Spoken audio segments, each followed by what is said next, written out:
Good afternoon, everyone. Thank you for making your way back here from that delicious lunch in such a speedy fashion, which I guess is perhaps appropriate given the subject that we are here to discuss. There is an increasing thirst for speed everywhere you look. I was with the president of one of our larger corporate clients earlier on this week, and he was observing that in his estimation, what used to take approximately 5 years is now taking just about 5 months across the board in all aspects of what's happening in business. Whole businesses are actually appearing and disappearing inside those types of time frames. Everything is undoubtedly faster than it once was, and to a large extent, we can hold the internet responsible for this. The internet has changed everything. It's changed everything for our lives, and it has certainly changed everything for our businesses. It's not just the information that it makes available for anyone to absorb, but the channels that it makes available in which anyone can participate. It has broken down the barriers for so many things that now what used to be really difficult to do has become readily accessible to pretty much anyone. The result of all this is that everything is much more volatile and in a seemingly perpetual state of flux. With everything constantly changing and nothing being dependable, many businesses find themselves reacting more than anticipating, and this fills them with a sense of always playing catch-up. And so emerges the speed imperative. For many businesses, it's now more important to be quick than almost any other consideration.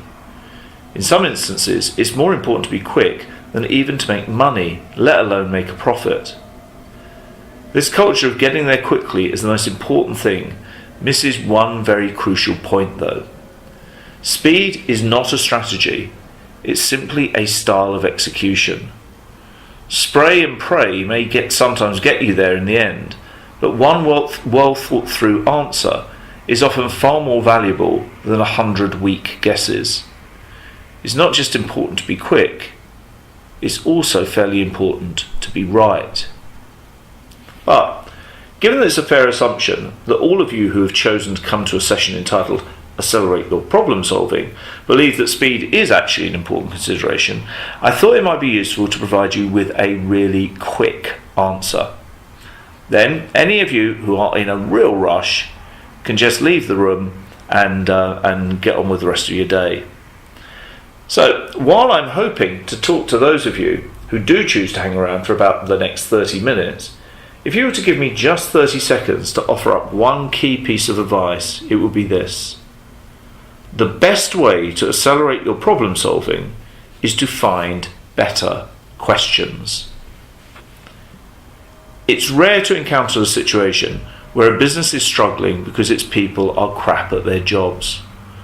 Companies all over the world are generally full of good people working hard, talented at what they need to be, and applying themselves earnestly to the work that they're doing. But many of them are failing to make progress because they're expending a huge amount of energy against answering the wrong question. This single mistake delays problem solving more than any other factor. Better questions provide the solution to everything. It's not just that better questions lead to better problem solving. Better questions are part of any problem solving.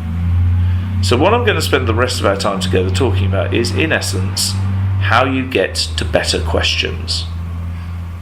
But before we get further into all that, I just want to talk to you a little bit about ants. Ants are remarkable creatures.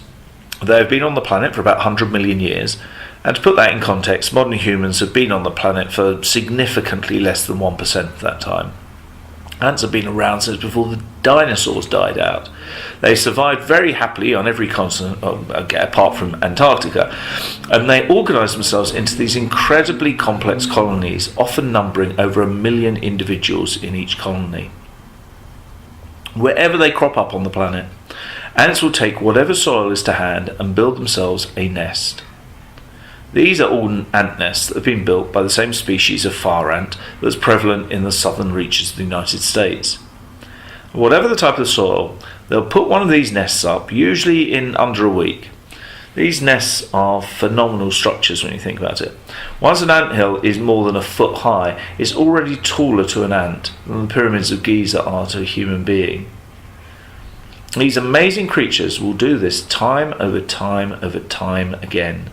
And they do it through a huge amount of skill, a huge amount of organisation, and a huge amount of hard work, with each ant perfectly coordinated and knowing what their job is in order to put this structure up. And they never fail.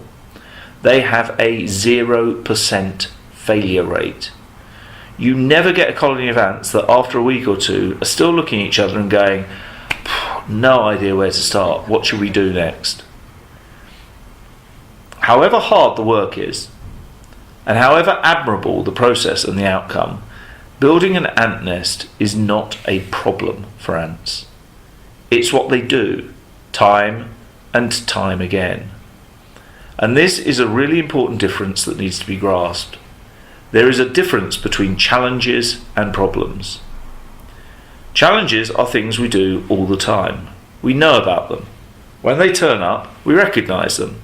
They're generally resolved by applying ourselves to them and deploying a familiar set of tools, skills, methods, processes and infrastructure, whatever it is that is known to be right for the situation. Challenges may be daunting, but they aren't problematic. Actually, challenges in many respects are your business. Challenges are meant to be there. It's why the business exists.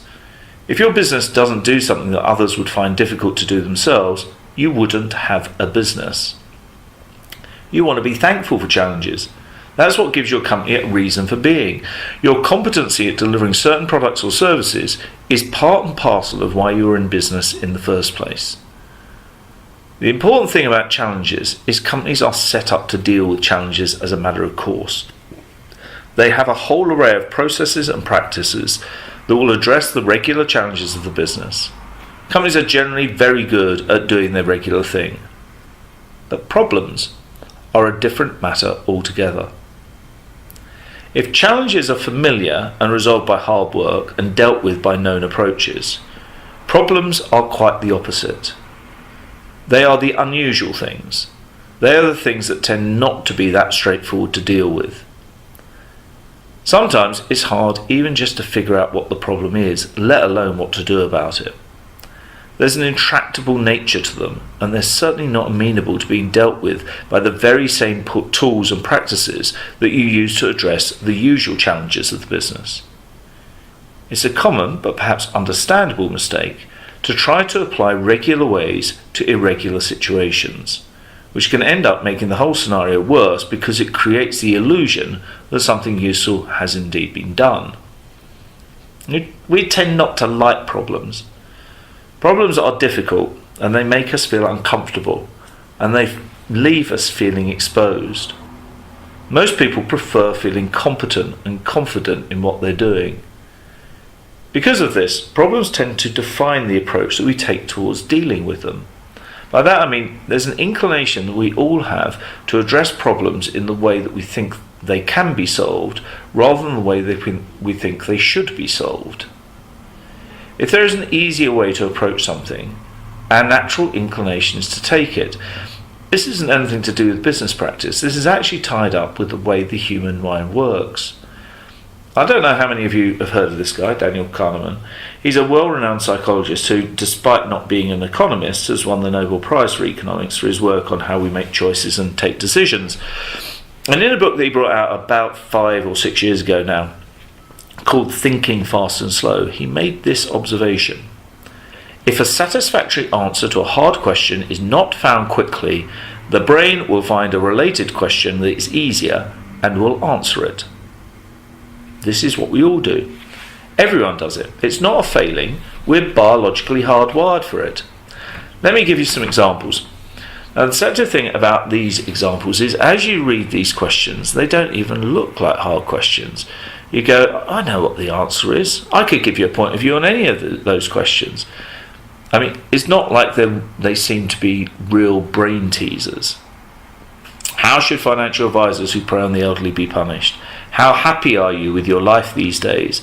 How do you build a distinct and positive corporate culture? We could all talk about this stuff, but in truth, with very few exceptions, people have great difficulty accurately answering these actual questions. What most of us tend to do instead is to answer a different question. The response we're likely to give tends to have more to do with the amount of anger we feel towards financial predators. We don't engage with the complexity of overall happiness, but instead revert to commenting just on our current mood. And we don't think about what a distinct and positive corporate culture even looks like, let alone how to build one. We point to stuff that's currently on offer that seems to be making people happy, and we answer the question that way.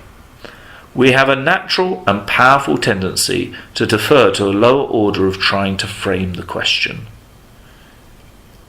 We need to take care to spot problems for what they are and be sure that we are engaging with the real questions that sit at the heart of them. And we need to understand that the usual tools and approaches are not going to work, that we need something completely different. Fortunately, there is something to hand that we can call upon. It's called creativity. And using creativity is the best way of dealing with real problems. Now, we need to be careful about what we mean here and how we are using the word creativity.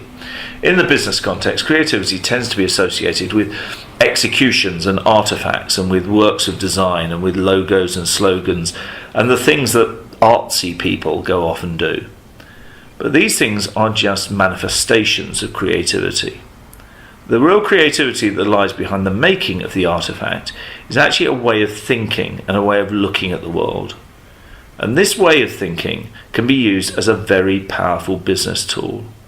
It is creativity that provides the key to finding those better questions and ultimately the better answers that will flow more quickly from them.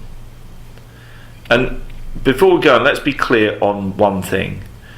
Creativity isn't a point where you go, oh, it's all gotten too hard and I can't be bothered to figure it out anymore. Creativity gives me license just to go off and make stuff up. It's a discipline and functions as a complement to your expertise, not as a replacement for it. And here's when you know that you need to call upon creativity. When you find yourself in a business situation that has more than one potentially right option. If you have a calculus problem, there is one answer, and all the alternative answers are demonstrably wrong. If you're going in for heart bypass surgery, there is one outcome that is the right outcome. The required operation is one that is done the same way every time, and it's a success if the person lives. There is nothing that is negotiable in those sorts of situations. These are not instances where creativity would be particularly desirable. But because of all that flux that is going on as part of the internet age, we are more frequently having to deal with more situations that feel very unfamiliar or are sometimes completely unprecedented. And in many of these scenarios, there is no definitive single outcome that excludes all other possibilities. When you find yourself confronted by a situation with multiple potential right answers, then analysis and deduction will only be able to get you so far. You'll need some unreasonable creativity to get yourself all the way there. Let's go back to our friends, the ants. Now these are the homes of a different sort of ant, a harvester ant that is native to India. And the other thing about these anthills, well, these are more like ant swirls, I suppose. The thing about these anthills, apart from the fact that not only do these guys get it right every time, 0% failure rate and always the same, whatever the type of soil, at no point does any colony of ants ever go, hey, perhaps this time we won't do the swirly thing. We'll build an annex over there and have a recreation area and we'll do it with straight lines rather than around in a circle. That conversation never happens. Of course it doesn't. They're ants. But the point is, there is no creativity involved in building an ant nest. It is a thing that has been created, and it's a thing that you can admire, and it's a thing that you can look at and even say that it has some great aesthetic or design appeal. But if it is the same thing time and time and time again, then it is not a creative output. A fundamental characteristic of something that is creative is that it is different each time, and this essential lack of uniformity makes creativity a very difficult subject to talk to people about how to do. In fact, in some respects, it's a lot easier to talk about how not to do it. There are endless books and articles that offer tips on how to be more creative. I don't want to overgeneralise because I certainly can't claim to have read them all, but the ones that I have read are almost without exception total wastes of time. It's really, really difficult to create some sort of structured scheme for enhancing your creativity. Many people like to think that it's more structured than it actually is, because another way we try to understand stuff we find difficult is to try to break it down into its component parts. Some brain scientists, or rather some popular science authors who write about brain function, sometimes make outlandish claims about the deviousness of the creative industries. They write things like, marketing people understand this well, which is why they do this and this and this and this. But they're crediting marketing people with far too much. It's nowhere near that systematic as a process. Nobody in any marketing department or creative agency is sitting down and going, right, well, because we understand that this sort of stimulus causes the nucleus accumbens to project into the amygdala in this particular fashion, we'll design it all this way. No one talks in those sorts of terms. People aren't thinking through all of this. It's not a process, and there isn't any sort of formula.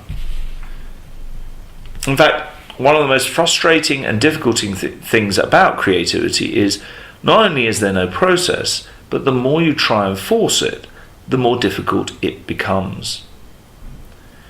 This particular guy is actually a real scientist. He's a clinician and a neurologist, and he wrote a book called The Master and His Emissary, which is about how the left and right hemispheres in the brain interact with each other and oppositional in some respects and complementary in others, and how the whole way the brain functions determines how we view the world and how we interact with it, which is all very weighty and interesting stuff.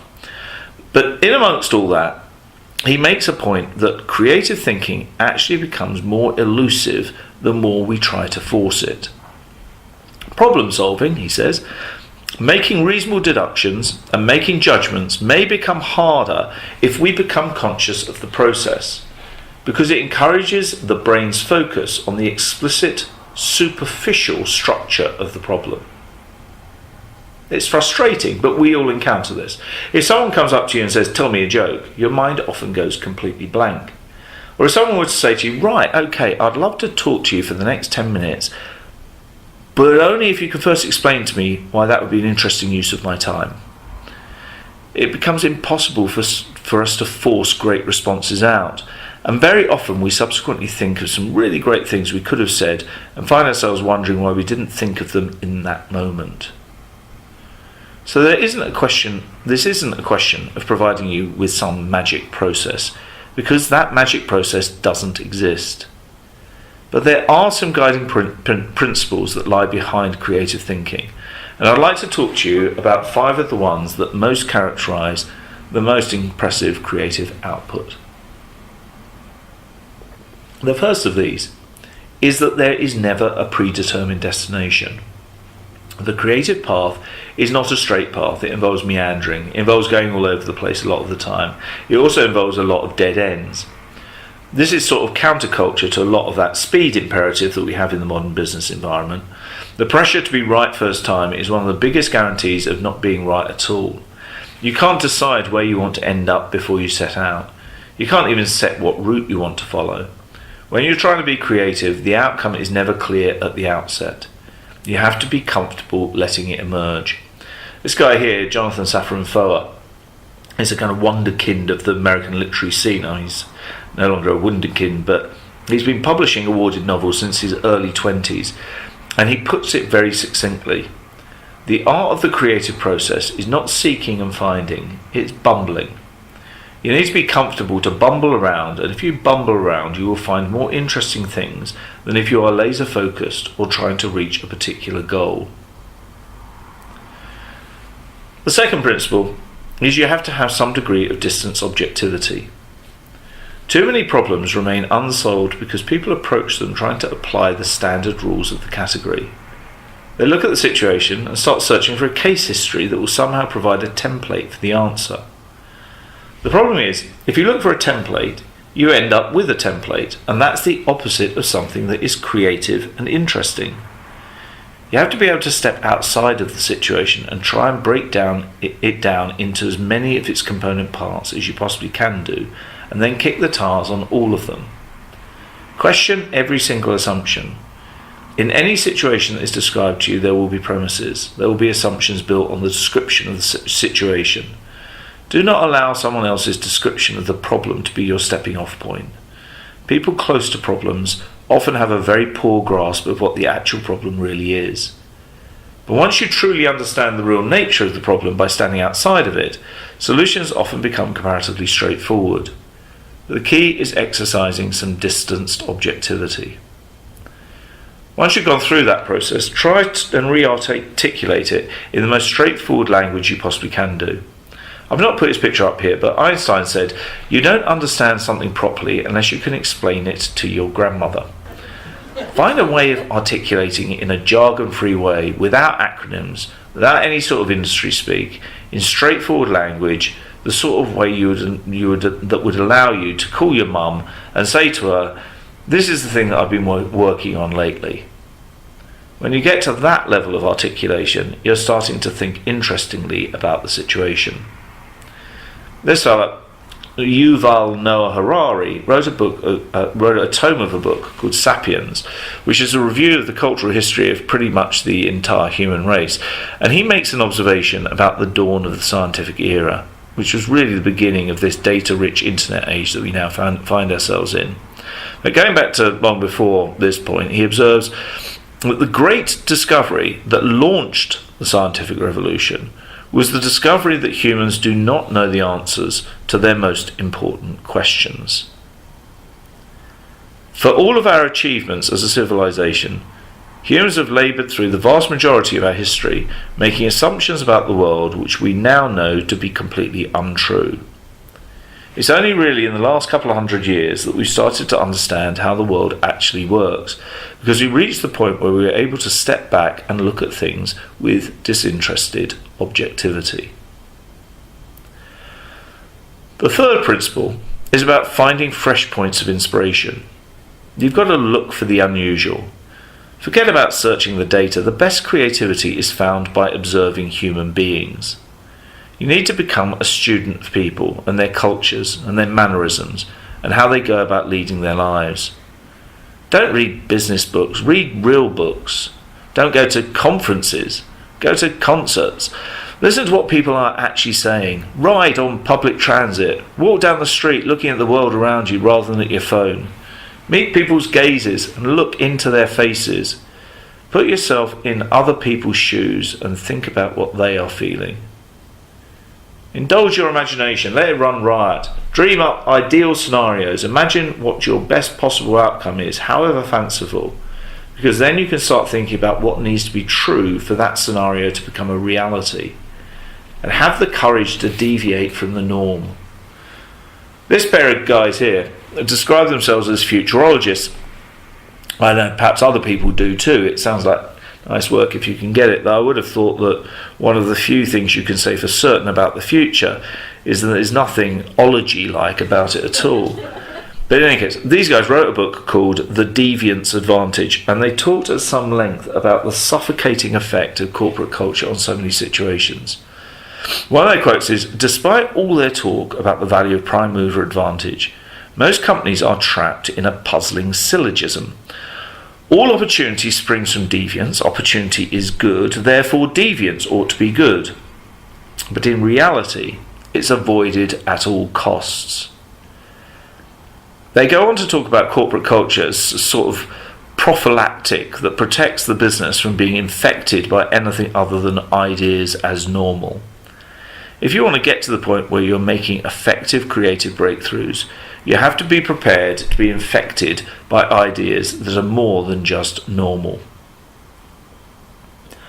The fourth principle is a diversity of perspective. If you're talking about an area that includes expertise and specific knowledge, Depth is generally better than breadth. If I'm having that heart bypass operation, I want to be operated on by someone who has done that same operation dozens, hundreds, preferably thousands of times beforehand. I'd like to be operated on by someone who's only ever done that operation. If you're talking about something that involves expertise, depth is very, very important. But for creative solutions, it's quite the opposite. You want people who are eclectic in their outlook. An easy way to introduce more creativity to your situation is just to introduce more people. But it needs to be people who are different to one another. This is sometimes quite difficult within a conventional company with a static workforce, but look for people of different ages, different backgrounds, different interests, and see what questions they ask of each other in a situation. Nothing creates breakthroughs quite like a variety of lenses. For intangible problems, a range of viewpoints beats individual brilliance. One of the other things that comes from this internet age that we find ourselves in, for those of you who remember what work was like before the internet came along, it was so much simpler then because everything was much more stable. It wasn't constantly morphing. You had markets that behaved in particular ways and certain businesses that supplied them, and there were one or two or three in each field, and the thing sort of rolled on dependably. What the internet has introduced is not just this huge amount of flux, a huge amount of data, a huge amount of globalization. It's effectively created a situation that is infinite. It's infinite in its breadth. If you're trying to navigate yourself across an infinite plane, that is very difficult to do effectively if you've only got a single mind helping you. When you can draw on a variety of viewpoints, you're able to get a broader perspective of that infinity of space. You still won't see it all, but you will get a clearer picture. It allows you to triangulate around the situation and at least get a sense of where you should be looking in the first place. And if you're going to bring in people from different backgrounds with different ways of looking at things, then you need to get them thinking about questions rather than answers. Answers close down the conversation, but questions open it up. If you encourage people to ask questions of a situation, what ends up happening is they provoke one another much more effectively. They're not in competition with one another, even when someone says something which you think is so blindingly stupid, and you can barely believe that someone would have said that. You're forced within your own mind to ask yourself why it is that you find that question or thought quite so stupid. And that will often open up a particular avenue of creative thinking that will get you to a much better place. These couple of characters, Philip Tetlock, the guy above is an academic, he's an economist, and Dan Gardner, the muscular-looking fellow at the bottom, is a journalist. And they wrote a book together called Super Forecasting, which looked at the method and approach of how you get accurate at making forecasts using a variety of both soft and hard factors. And they made a pertinent observation in this book, which was combining uniform perspectives only produces more of the same, while slight variation will produce slight improvement. It is the diversity of perspectives that makes the magic work. Predictions become more accurate when multiple perspectives are brought to bear. This is the whole idea behind crowdsourcing, but you don't need to do it at enormous scale. We've found that in the work that we do, the magic number is actually 4 people. More precisely, it has to be at least 3 people and never more than 5. Once a forum becomes more than 5 people, something happens to it. It becomes a meeting. Some people switch off. People start checking their phones. People will step out to take calls, or will look out the window, or scratch their asses, or generally just disengage. If you have about 4 people in the room, and they're all from very different backgrounds, they'll remain focused on the conversation throughout, and you will end up having an incredibly productive session over 1 or 2 hours. Don't do it for longer than that. Everyone is spinning their wheels after that, but 1 to 2 hours is about the right length of time. It's not possible to keep going at this stuff relentlessly. And that brings us to our 5th and final principle, and probably the most important one. This may sound counter to what this whole talk is supposed to be about, but the final principle is consideration time. First thoughts are usually not the best thoughts.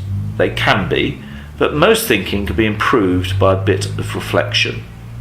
It goes back to that point about creative thinking being so elusive and our tendency to be smarter after the fact. I need to thank Ian McGilchrist again for this particular statistic, but he reckons that less than 3%, possibly as little as 1% of what the brain actually pushes out is immediate conscious thought. At a biological level, the way our brains work is we percolate information. It washes around our brains before it's ready to pop out. You have to allow that. You have to give it time for the best thoughts to come through. I'd just like to acknowledge the research of Carl Anders Ericsson here. He and his team did an almost decade-long study in the 80s through into the early 90s. And it was this research that threw up the data that gave Malcolm Gladwell the 10,000 hours thought of deliberate practice that he expanded on in his book Outliers, and led everyone to realise that you have to go at something pretty intensely for 5 or 6 years until you can be any good at it at all. Now, interestingly, there was another part of the findings that Gladwell didn't make such heavy weather of. In the same piece of research, it was revealed that you don't just need 10,000 hours of deliberate practice, you also need 12,500 hours of deliberate rest in between, as well as 30,000 hours of sleep. So actually, you can't get there in 5 or 6 years. That's why in reality it takes 10 to 15 years to get to that level of competency. There are examples down through history from all sorts of fields of endeavour, from Charles Darwin to Stephen King, of people who have proven themselves to be incredibly prolific producers of stuff, but who famously only ever worked for 3 or 4 hours each day, while filling the rest of their time with other stuff. They didn't just laze about, they went for walks, or read books, or listened to music, or did other things that allowed all of their ideas to process gently through their minds. As Amos Tversky, who was for a long time Daniel Kahneman's partner and collaborator, but who has now sadly died, once put it very succinctly, you waste years by not being able to waste hours. Creativity is something that needs to be nurtured within an organisation. One of the other things that makes it so difficult for so many businesses to think and behave creatively is that creativity is a perpetual state. It's not a thing you decide to do on Tuesday mornings and Thursday afternoons.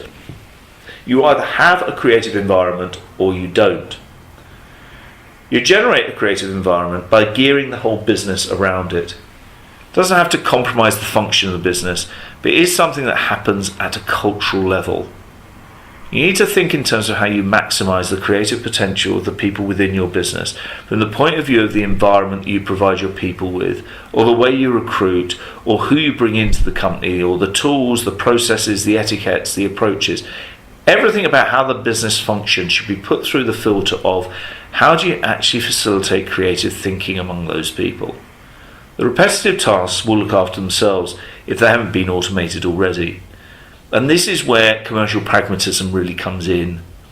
If you build a culture that puts a premium on some risk-taking and some experimentation and, very crucially, resisting the obvious, then you'll be moving in the direction of maximising the human difference-making potential at the heart of your organisation. And if you don't, you are on the sure and steady path towards commoditisation. Another gift of the internet age is that technology is taking over all but the most human of the tasks that confront us every day.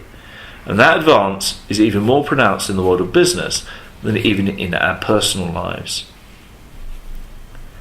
Many people find the idea of creativity very daunting. It's not unusual to meet people who go, I'm not at all creative, I don't know how to do that stuff. That's rubbish. Creativity is a universal ability. It's a relative thing for sure. There are some people who are better at it than others. There are some people who are better at speaking than others. There are some people who are better at dancing than others. These are things that almost everyone can participate in though. And they're also things that with practice you get better at doing. Underneath it all, we all do these things. It's not possible to function as a human being without doing some creative stuff, without looking at the world through a creative lens. We talk in stories, it's how the human brain works. I've thrown an awful lot of stuff at you, and while I've been droning on for this past 30 minutes or so, and you've had a lot of other stuff thrown at you over the course of the last couple of days in all the various sessions you've attended. And the things you'll remember tomorrow or next week or the week after that will be the stories that you've heard. You won't remember much of the information. You can go look it up. But if you saw a presentation where someone told a good anecdote, that's what you'll remember the session by.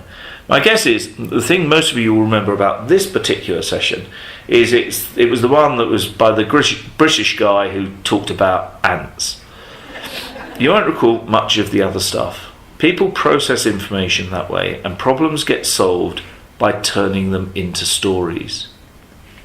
However, if you would like a quick refresher on the main points that I've made beyond just talking about ants, here is a bit of a summary. The first thing is to remember you can't solve anything unless you understand the difference between everyday challenges and extraordinary problems. Secondly, and there is an irony in this, but the fastest way to solve problems is to take your time. Less haste equals more speed, 10 times out of 10.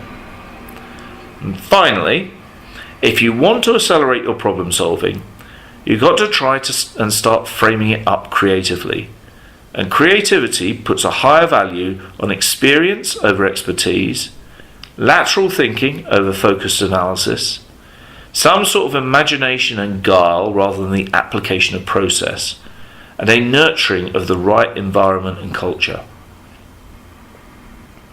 My final slide, some of you may be relieved to hear, is from this guy, E.O. Wilson, who is the world's leading myrmecologist. That's a fancy way of saying ant expert, and what little I know about ants, which is pretty much everything I've said earlier in this talk, I have got from this man. Now that's not the reason why I have his picture up now. I want to finish with this because out of all the quotes we ever use, and we tend to use a lot of quotes, this is the one we roll out the most frequently because he makes this point absolutely brilliantly. The real problem of humanity is the following. We have Paleolithic emotions, medieval institutions, and God-like technology. We are the same biological species that first stood up on the savannah about 20,000 years ago and started to organise ourselves into complex civilizations. And our technology is so godlike that we actually need technology to interface with that technology. It's often those two parts that we focus on when we talk about this quote. But the medieval institutions is probably the bit that encumbers creativity to the greatest degree. Our entire infrastructure, everything about the way we organise ourselves, everything about society, government, monetary systems, the way companies are organised, the way commerce works, these are all governed by models that in some instances are hundreds of years old. But we are now in a world that is moving so quickly that many of these institutions are struggling to remain relevant and fit for purpose. The way to navigate the environment of the technological age is to throw off the shackles of that medievalness and embrace a more creative approach to solving your business problems. And you don't do that just by trying to match the speed of change all around you. The acceleration of problem solving isn't just about making it happen faster. It also has to be done better. And the key to doing it better is to be more creative. That's that. Thank you very much. If anyone has any questions, I think we have a few minutes left.